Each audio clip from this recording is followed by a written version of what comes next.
নমস্কাৰ বৰ্তমান আমি আপোনাক দেখাইছোঁ বস্তু এটা দেখাইছোঁ আপোনালোকে যদি ফল চিলিঙত যদি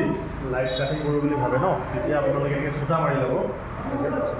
চূতা মাৰি ল'ব তেতিয়া আপোনালোকৰ ফটো যাতে যে একো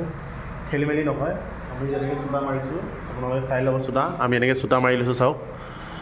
ইয়াত আপোনাৰ 4টা লাইট আছে মাজত 4টা য'ত আমাৰ জোখচিন পৰিছে তাতে আমি এটা লাইট দিব লাগিব আমাৰ এইফালৰ পৰা 18 ইঞ্চি আছে আৰু এইটো চাইডৰ পৰা 18 ইঞ্চি আছে 18 আমি লাইটটো দিছোঁ আৰু এখন ট্ৰে হ'ল ট্ৰেখনতো আমি 18কৈ দিছোঁ চাওক আপোনালোকে দেখাইছোঁ বাৰু এইফালে দাগি লগাই আছে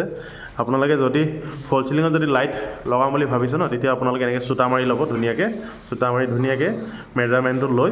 লাইটবোৰ কাটিব তেতিয়া আপোনালোকৰ খেলি মেলি নহয় আমি এনেকৈ চূতা মাৰিলোঁ গোটেইসোপা যিমান আছে ৰুম গোটেইখন আমি চূতা মাৰি লৈছোঁ য'ত দুফুটত দিব লাগে বা 11 ইঞ্চিত দিব লাগে বা 22 ইঞ্চিত দিব লাগে তেতিয়া আপোনালোকৰ ক'তো খেলি মেলি নহয় কিছুমান আছে কিছুমানে কৰে ধৰক আপোনালোকে চূতা নমৰাকৈ ডাইৰেক্ট মেজাৰমেণ্ট জোখ লৈ ডাইৰেক্ট লাইটটো কাটি দিয়ে তেতিয়া আপোনালোকৰ অকণমান দেখিবলৈ বেকা হ'ব লাইটবোৰ দেখিবলৈ বেকা হ'ব